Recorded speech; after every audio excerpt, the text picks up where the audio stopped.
The honourable member for Haliburton, Kawartha Lakes Brock. Thank you very much, Mr. Speaker. I'd like to thank my honourable colleague from Foothills for his informative speech.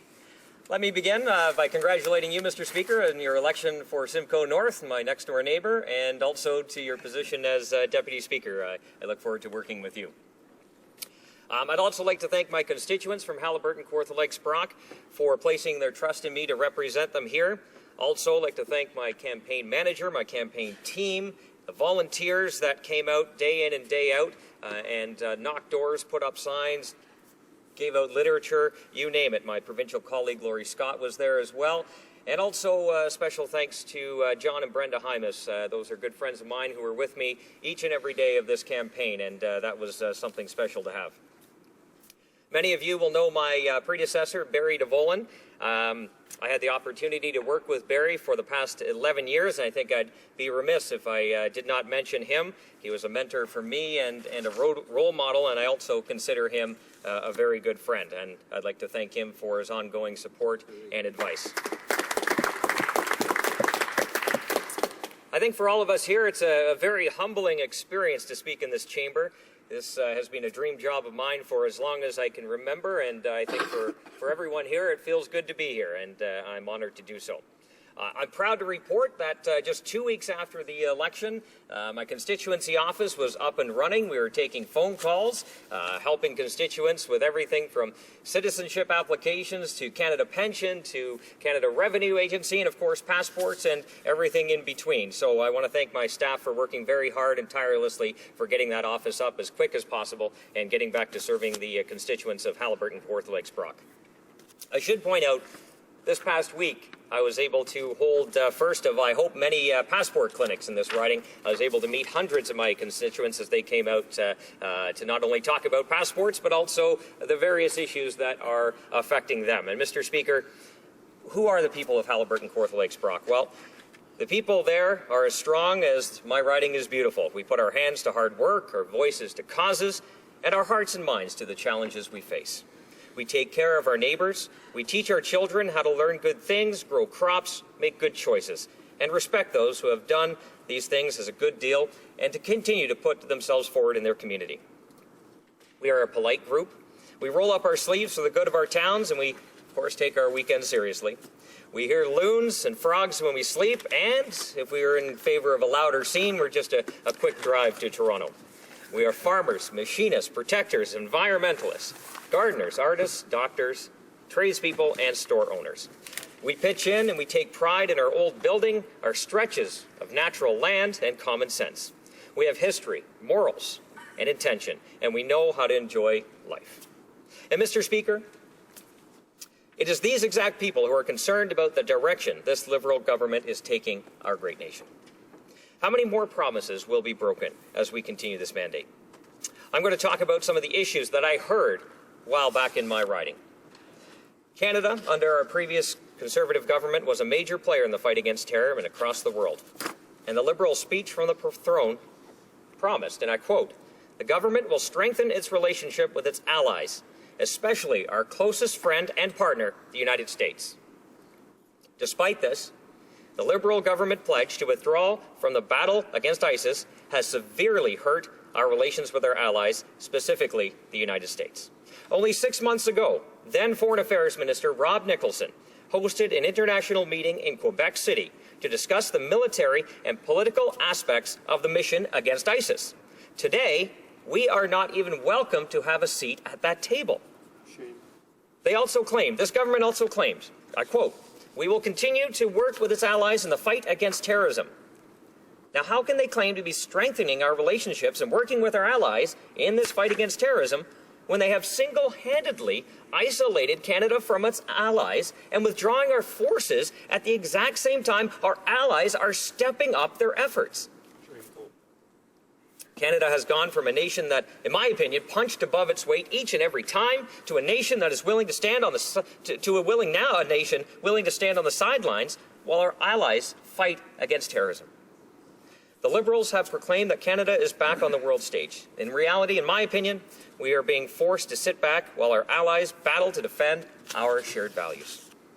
All of this has taken place in 4 short months. And Mr. Speaker, I fear that it will continue to happen for the rest of this mandate. On the issue of democratic reform, I've spoken to my constituents. They are concerned about the Liberal electoral reforms. In the speech from the throne, the Liberals stated, I quote, 2015 will be the last federal election conducted under the first-past-the-post voting system. This government's same minister has indicated there will be no electoral reform, or referendum, sorry. How does this Liberal government plan on restoring Canadians' trust in public institutions when it has already indicated that it will not be giving Canadians a chance to be heard through a national referendum? Mr. Speaker, not giving Canadians a chance to be heard directly goes completely against their promise to restore the trust of Canadians and is just another of the promises that the Liberals will continue to break. A committee comprised of a select number of parliamentarians studying electoral reform is not, and in my opinion never will be, a substitute for all Canadians having their voices heard directly. This Liberal committee is simply, in my opinion, a vehicle through which they can impose their own predetermined agenda without any meaningful way to restrain them. I'm next going to talk on agriculture and natural resources. I know my friend from Foothills did so. As he mentioned quite eloquently, the Prime Minister was in Switzerland representing Canada at the World Economic Forum. He was given a chance to promote Canada to the world, and instead he left out some of the most important of our industries, natural resources and agriculture. Now, don't misunderstand me. Resourcefulness, innovation is an important and continues to be an important part of our prosperity in Canada. But instead of promoting the many desirable industries and businesses that our great nation has to offer, the Prime Minister spoke just about confidence, and he was positive. Canada is a rich nation, has a rich resource-based economy. The Prime Minister had this opportunity to promote this to the world, and instead, in my opinion, failed to do so. In Canada, 1 in 5 jobs are based on trade, and our Conservative government sought to increase opportunities for Canadians by signing free trade agreements across the globe. We stood side by side with Canadians to promote and protect jobs. Despite overlooking natural resources, there is no mention of Canada's world-class food supply. We are well known all over this world for the quality and security of our food production system. Many of this in this place will know the name Kawartha Dairy. That is from my riding. Many people line up for long periods of time for that great ice cream. We are now seeing innovators like Mariposa Dairy in the process of completing a $2 million expansion with their award-winning goat cheese. And Grass Hill Farms in my hometown of Bobcaygeon. They are world leaders in quality goat milk and genetic research. Their goat products are in demand all across this globe, and we need to ensure that they have access to these markets. And now let's look where we stand currently. We're in the winter, soon will be spring, the government will be tabling their budget, and what are we projecting for 2016? And how will these projections create jobs? My friend from Foothills talked about the oil supply. The value of our Canadian dollar continues to drop. It's the weakest it's been in 2003. The Liberal government promised deficits of $10 billion per year. Necessary spending, they said, to jumpstart the economy. That figure is now projected to be more like $13 to $14 billion. And why is that?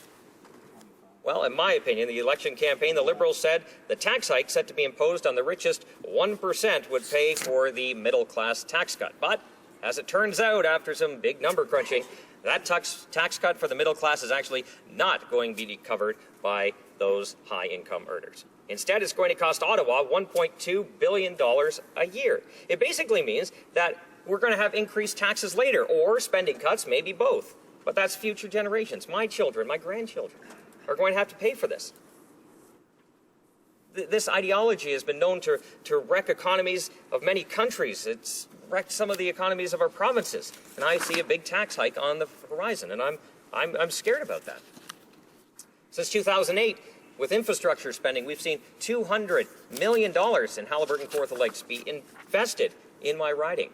That's seen new arenas built, libraries, renovations, the list goes on, all creating infrastructure and creating jobs. And we need to continue that. We need to work on expanding high-speed internet. We've done a great start getting that going all across Eastern Ontario, all across the country, but there are gaps. In Haliburton County, there are gaps. And we need to fix those gaps, because if we're not connected to the internet, we're not connected to the world, we can't have economic activity, and we need that to succeed. So, Mr. Speaker, thank you very much for your time, and I look forward to taking questions.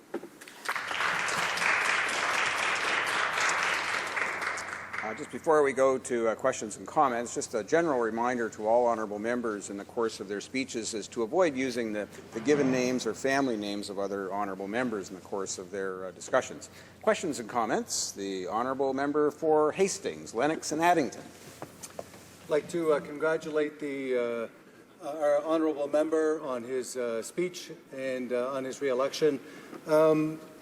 He spoke about infrastructure and about deficits, and at some point, you know, we have to invest into our communities. I've had a number of community meetings over the last few months, and every single one of them talk about this massive infrastructure deficit that we face as a country, and that we need these investments. So, and in particular, in digital infrastructure, I come from a rural riding like yourself, and there are huge gaps in that investment. Would the member comment on where he thinks that the money is going to come from in order to make these infrastructure investments and not go into any deficits given the economic climate that exists today? Thank you. Member for Haliburton, Kawartha Lakes, Brock. Well, thank you, Mr. Speaker, and thank you to my honourable colleague. Congratulations to you, too, on your election. I look forward to working with you in this House. Well, I think basically the money comes from creating jobs and economic growth. We as government, in my opinion, our job is to have and create an environment that enables private sector growth to build, succeed, create wealth, create jobs, create a tax base, and that's how you come up with that money. You can't, you know, magically find this money by borrowing, because we know how that worked out for the province of Ontario. The third biggest line item on their budget is interest on their provincial debt. How do you get ahead when you're continuing to pay interest, high interest rates? It doesn't work as a government, it doesn't work as your household, it doesn't work as a business. So I look forward to working with you in terms of expanding high-speed internet to rural parts of Ontario and this country. But also my encouragement, my advice, if you will, would be create that environment that allows private sector growth to succeed. Questions and comments. The honourable member for Saskatoon, Grasswood. Thank you, Mr. Speaker. Thank you to my last two speakers on this side of the House talking about agriculture, because agriculture was not talked about in the throne speech. And the effect in this country is now being felt. Just 10 days ago, the largest potash company in the world laid off over 400 workers in New Brunswick. I recently attended the Saskatoon Crop Production Show at Prairieland Park.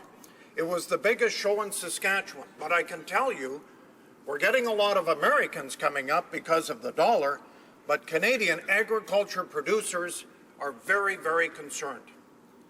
And they're concerned because there was no mention of agriculture in the throne speech. And I want to thank both of my colleagues for bringing it up.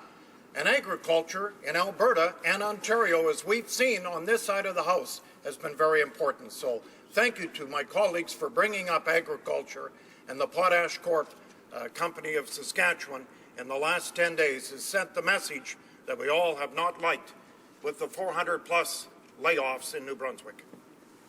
For Haliburton, Kawartha Lakes, Brock. Thank you very much to my colleague for his words, and couldn't be more true.